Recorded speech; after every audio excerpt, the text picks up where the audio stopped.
제가 로마서를 설교하면서 계속 고민이 있습니다. 과연 성도들께서 여기에 관심이 있을까? 제가 로마서를 시작할 때 그 동기가 복음을 다시 듣기 위해서, 복음을 제대로 알기 위해서였습니다. 호세아 선지자가 우리가 여호와를 알자, 힘써 여호와를 알자 했던 것은 이방인에게 한 말이 아니라 하나님의 선민 이스라엘을 향해서 한 말입니다. 이스라엘이 하나님의 임박한 진노 아래에 놓인 것은 다름 아닌 그들이 하나님을 몰라서였기 때문입니다. 사실 복음이 처음으로 예루살렘에서부터 시작해서 이방으로 뻗어나가는 사도행전이 아니라면 복음의 대부분은 이방인이 아닌 교회에 전해졌습니다. 사도행전은 복음이 출발하고 뻗어나가는 과정이니까 당연히 예수님을 알지 못하는 사람들을 대상으로 전해졌겠죠. 하지만 바울이 교회를 어느 정도 세우고 나서 이 로마서를 썼을 때는 그 복음을 듣는 대상이 이방인이 아니라 바울이 세운 교회, 혹은 로마는 바울이 그 로마 교회는 세우지 않았지만 세워진 교회들을 향해서 복음을 전합니다. 바울은 로마에 있는 교회들에게 복음을 설명하고 있고 또 갈라디아 교회에도 마찬가지입니다. 고린도전서 또 고린도후서 같은 경우에는 고린도 교회의 당면한 문제에 대한 바울의 답변이고 데살로니가 전후서도 마찬가지입니다. 대부분의 서신서가 그렇습니다. 우리가 생각하기에 복음은 예수님을 알지 못하는 세상 사람이 들어야 할 것 같은데 바울은 교회를 향해 복음을 전합니다. 왜 그랬을까요? 사람들이 그 교회 사람 중 일부가 복음을 왜곡시키기 때문입니다. 성령으로 시작한 복음이 육체로 마칠 지경에 이르렀기 때문이죠. 사람들은 복음의 하나님을 사유화하고 자기 구미에 맞게 만드는 경향이 있습니다. 이것을 가리켜 우상숭배라고 합니다. 하나님을 열정적으로 섬기는 것 같지만 그 안을 들여다보면 자기 편리에 맞게 만든 하나님, 자기를 위한 하나님, 즉 우상을 섬깁니다. 우상의 본질은 자기를 위한 것입니다. 그래서 복음을 들어야 할 대상은 예수님을 알지 못하는 세상은 물론 이거니와 교회도 반복해서 복음을 들어야 합니다. 로마서는 쉽지 않은 책이죠. 그만큼 복음을 왜곡하고 방해하는 데 힘겨운 상황에 맞서 매우 치밀하고 논리 있게 서술한 책이기 때문입니다. 제가 서두에 이런 말씀을 드리는 이유는 오늘 설교도 별로 재미가 없을 것이기 때문입니다. 하지만 저는 로마서 말씀을 통해 우리가 유익을 얻을 것이라고 확신합니다. 이야기식 설교는 귀에 쏙쏙 들어오죠. 예와 같은 것. 하지만 논증적 설교는 집중해서 들어야 하고 또 어느 정도 배경 지식이 있어야 합니다. 일부 예배 오시는 분들은 로마서를 계속해서 읽으시면 설교를 듣는데 큰 도움이 되리라 생각합니다. 지난 4번의 시간은 하나님의 의가 계시되기 전 아무런 희망도 말할 수 없는 인간 세상의 절대적 어둠에 대해서 다루었습니다. 그 긴 이야기의 핵심은 유대인을 포함한 모든 이방인들이 죄의 지배와 하나님의 심판 아래에 놓여 있다는 사실입니다. 특히 바울은 유대인들을 집중 추궁하였는데요. 그 이유는 그들이 하나님의 심판을 피할 수 있다는 요래의식을 가지고 있었기 때문입니다. 유대인들이 이러한 요래의식은 할례를 행했기 때문에 우리는 하나님의 언약 백성이다. 우리는 유대인이고 우리는 하나님의 백성이고 그래서 우리는 하나님의 구원이 약속되어 있다. 또 율법을 소유하고 있다는 자부심. 이 두 가지에 근거한 거였죠. 할례나 율법 소유는 유대인과 이방인을 구분하는 경계 표시입니다. 그런데 이런 것들은 율법을 진지하게 대하는 태도가 아닌 겉으로 유대인임을 보여주는 외적 표지에 불과합니다. 그래서 바울은 이러한 율법의 행위들로는 의롭다 하심을 얻을 수 없다고 하였죠. 그러면서 바울이 유대인들을 향해서 말했던 최초의 칭의 진술은 2장 13절입니다. 우리 세 번역인데요. 함께 읽어볼까요? 화면을 보고 시작. 하나님 앞에서는 율법을 듣는 사람이 의로운 사람이 아닙니다.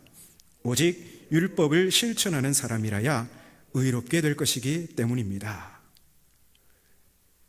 결국 바울은 율법의 외적 표지는 자랑하면서 실제로는 율법을 지키지 않았던 유대인들의 위선적 신앙의 틈새를 겨냥하며 이방인과 유대인 모두가 하나님의 심판 아래에 놓여 있다고 선언합니다. 그리고 이제 아무런 희망을 말할 수 없는 절대적 어둠의 세상에 한 줄기 빛이 비칩니다. 3장, 오늘 본문 3장 21절, 22절을 화면을 보고 함께, 화면을 보시고 함께 읽겠습니다. 시작. 그러나 이제는 율법과는 상관없이 하나님의 의가 나타났습니다. 그것은 율법과 예언자들이 증언한 것입니다. 곧 예수 그리스도를 믿음으로써 모든 믿는 자들에게 주어지는 하나님의 의입니다. 여기에는 어떤 차별도 없기 때문입니다. 절대적 어둠의 인간 세상에 하나님의 의가 계시됩니다. 이 하나님의 의는 율법과 상관없이 나타났습니다. 이제 1장 17절에서 말하는 하나님의 의가 무엇인지 더욱 선명해졌습니다. 그것은 율법과 예언자들이 증언해왔던 그것, 바로 막다른 길에 놓인 인간을 구원하시는 하나님의 행동입니다. 절망적인 세상 가운데 찾아오셔서 그런 인간을 구원하시는 하나님의 행동입니다. 즉, 자격 없는 자를 의롭다 여겨주시는 것입니다. 그리고 구원을 위한 하나님의 행동은 차별 없이 예수 그리스도를 믿는 모든 자들에게 주어집니다. 바울은 이러한 사실을 23절, 24절에서 다시 한번 심화해서 반복하고 있는데요. 23절, 24절을 화면을 통해 함께 읽겠습니다. 시작. 모든 사람이 죄를 지어 하나님의 영광에 이를 수 없게 되었는데 하나님께서 그리스도 예수를 통해 우리를 죄로부터 풀어주셔서 아무런 대가 없이 그의 은혜로 의롭다 여기심을 받게 된 것입니다. 아멘. 바울은 23절에서 다시 한번 인간 세상의 절망을 반복하고 있죠. 모든 사람이 죄를 지어 하나님의 영광에 이를 수 없게 되었다고. 그리고 24절에서 그런 인간을 구원하시는 하나님의 행동을 좀 더 구체적으로 진술하고 있습니다. 24절을 보면 심판 아래에 놓인 인간을 구원하시는 하나님의 행동은 그리스도 예수를 통해서 나타났습니다. 하나님은 그리스도 예수를 통해 절망 가운데 있는 인간을 죄의 지배로부터 풀려나게 하셨습니다. 그리고 25절은 그리스도 예수를 통해라는 말을 보충 설명하고 있는데요. 그것은 예수께서 흘리신 속죄의 피입니다. 그러니까 그리스도 예수를 통해라는 말은 예수의 피를 통해라는 말이 되는 것이죠. 그렇습니다. 바울이 말하고자 하는 바가 이것입니다. 죄의 지배에서 풀려나기 위한 그 어떤 인간적 조건과 행위가 없다는 것입니다. 오직 예수의 피만이 인간의 죄를 씻을 수 있습니다. 그래서 예수 그리스도를 믿음으로 라는 말은 예수 그리스도의 피를 믿음으로 라는 말과 같습니다. 그래서 예수의 피를 믿는 사람은 하나님의 은혜로 값없이 의롭다 하심을 얻을 수 있습니다. 그런데 여기서 우리가 기억해야 할 것은 예수 그리스도를 믿음으로 주어지는 지금 여기서 우리가 얻는 현재적 칭의는 전에 지은 죄를 간과하는 것입니다. 우리 25절을 화면을 보시면서 함께 읽겠습니다. 시작. 하나님께서는 이 예수를 속죄 제물로 내주셨습니다. 그것은 그의 피를 믿을 때에 유효합니다. 하나님께서 이렇게 하신 것은 사람들이 이제까지 지은 죄를 너그럽게 보아주심으로써 자기의 의를 나타내시려는 것이었습니다. 아멘. 자, 이 말씀에 따르면 예수의 피로 속죄를 얻은 현재적 칭의는 죄 용서의 칭의입니다. 이제까지 지은 죄를 너그럽게 보아주는 것, 전에 지은 죄를 간과하는 것입니다. 지금 여기서 궁극적 구원이 완성된 것이 아닙니다. 하나님은 유대인이나 이방인이나 차별 없이 예수의 피를 믿는 사람에게 궁극적 구원을 위한 출발선에 서게 하십니다. 이게 새 언약이죠. 그래서 나는 구원받았어, 이게 이렇게 못 받고 싶은 게 우리의 바람이죠. 하지만 그것은 바울이 말하는 바가 아닙니다. 바울은 구원의 완성을 위해서는 아직 남았다고 합니다. 이제 모든 사람에게 구원의 길이 열렸습니다. 누구든지 예수의 피를 믿으면 하나님과 화목하게 됩니다. 유대인이나 이방인이나 차별 없이 예수의 피를 믿으면 하나님과 새 언약 관계 안에 들어가게 됩니다. 하나님은 이렇게 아들 예수를 모든 사람을 위해 속죄의 제물로 내어주셔서 자기의 의로움을 나타내셨습니다. 그리고 그 아들 예수의 피를 믿는 모든 사람을 의롭다 여겨주십니다. 그래서 바로 바울은 자랑할 것이 없다고 합니다. 27절, 28절, 27절, 28절을 함께 읽겠습니다. 시작. 그렇다면 자랑할 이유가 있습니까? 전혀 없습니다. 어떤 법으로 되는 일입니까? 행위들의 법으로입니까?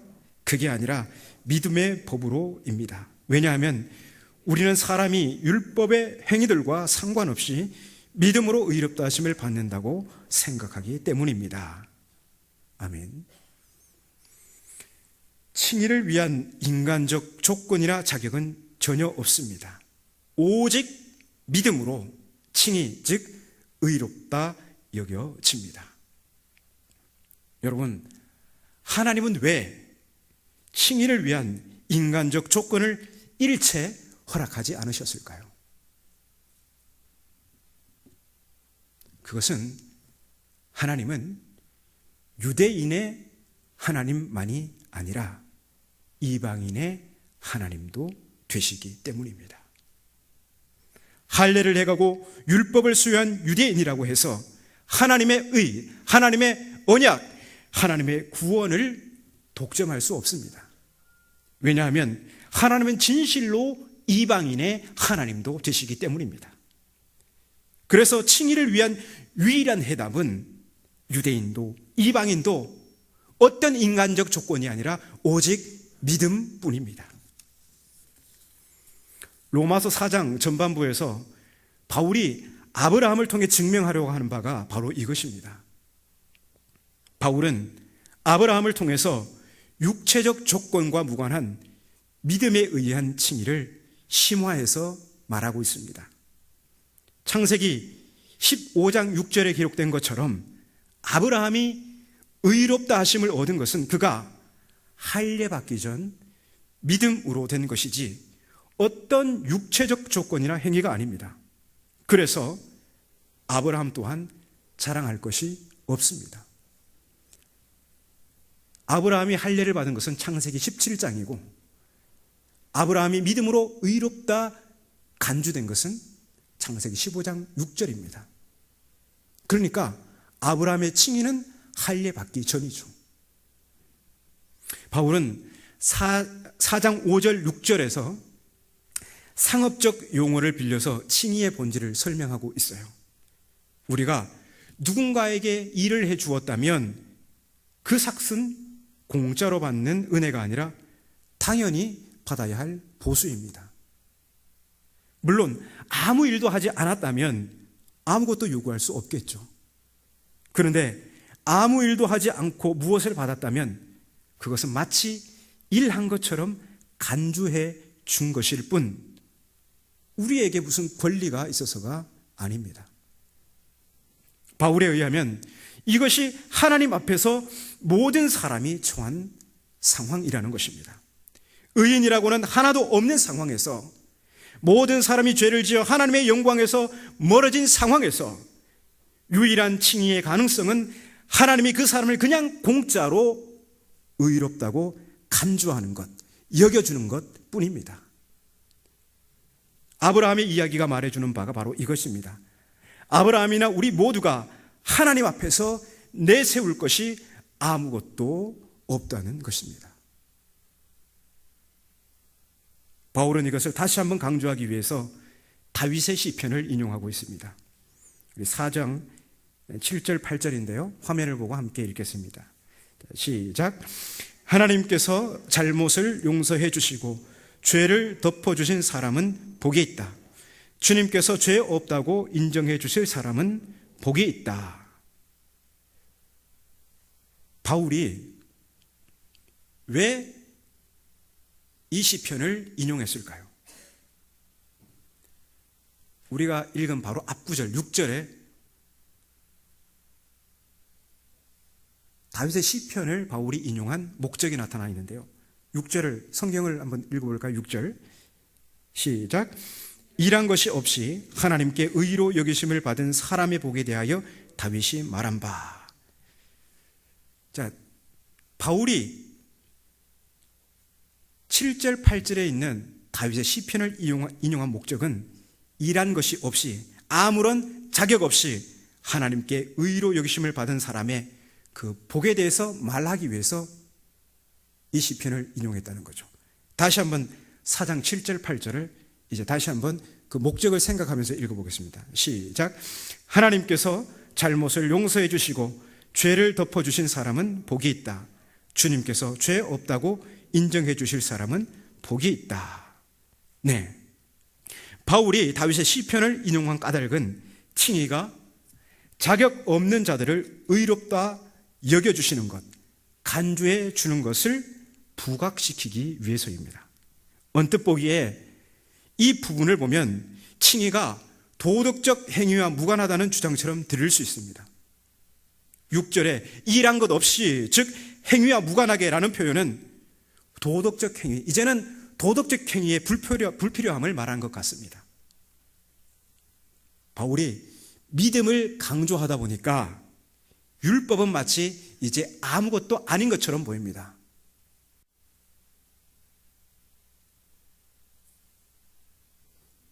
바울은 이런 오해를 염두에 두고 3장 31절에서 가상의 질문을 던지며 대답하는데요. 3장 31절 함께 읽어보겠습니다. 화면을 보고 읽겠습니다. 시작.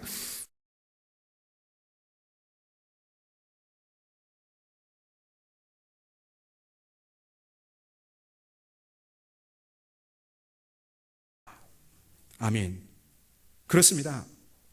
바울이 칭의를 위해 인간의 일체의 조건과 행위를 배제하는 이유는 인간의 도덕적 행위의 불필요함을 말하는 것이 아니라 칭의가 유대인뿐만 아니라 모든 믿는 자들을 위한 것임을 밝히기 위한 목적으로 그 이야기를 한 것입니다. 바울은 믿음으로 말미암는 칭의는 율법의 폐기를 근거하는 빌미를 제공하는 것이 아니라 도리어 율법을 굳게 세우는 출발점이라고 합니다. 9절 이후의 내용이 이를 잘 보여주고 있는데요. 먼저 9절 상반절을 함께 읽겠습니다. 화면을 보고 읽겠습니다. 시작. 그러면 이러한 복은 할례를 받은 사람에게만 내리는 것입니까? 그렇지 않으면 할례를 받지 않은 사람에게도 내리는 것입니까? 바울은 하나님께서 자격 없는 자들에게 죄를 용서하시고 칭의의 복을 주신 이유가 할례와 무관하게 모든 믿는 자를 위한 것임을 밝힙니다. 그러면서 9절 하반절에는 3절에서 이미 인용했던 창세기 15장 6절을 재차 확인하고 있는데요. 화면을 보고 함께 읽겠습니다. 시작.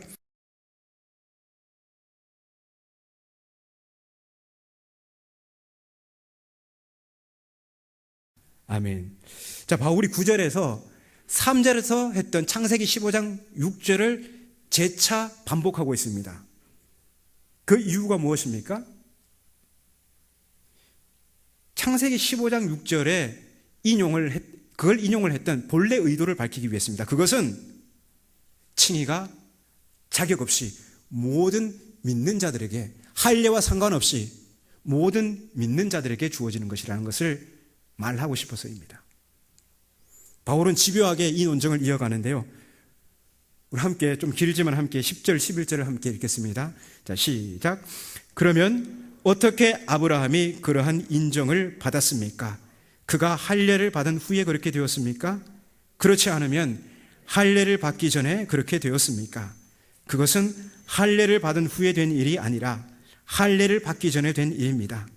아브라함이 할례라는 표를 받았는데 그것은 그가 할례를 받지 않은 상태에서 이미 얻은 믿음의 의를 확증하는 것이었습니다. 그래서 그는 할례를 받지 않고도 믿는 모든 사람의 조상이 되었으니 이것은 할례를 받지 않은 사람들도 의롭다는 인정을 받게 하려는 것이었습니다. 바울은 여기서 아브라함의 칭의의 시점에 주목하죠. 그가 언제 의롭다 하심을 얻게 되었는가, 이 시점에 주목하고 있습니다.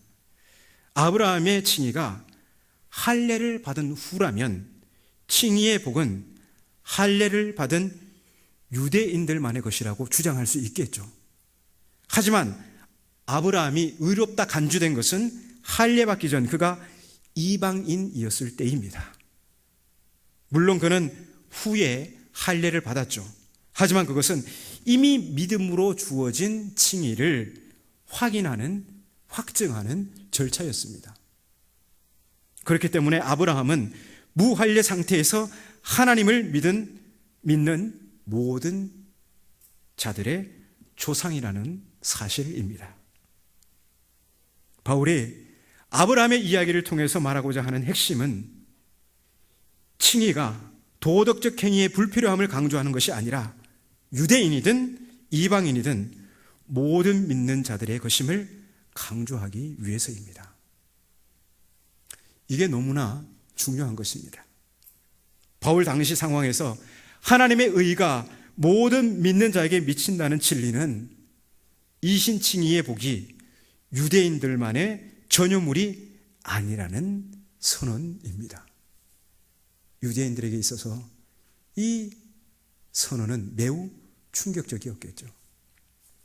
사도행전식으로 말하면 이는 결국 하나님께서 이방인에게도 생명을 얻는 회개를 주셨도다 라는 깨달음과도 같습니다.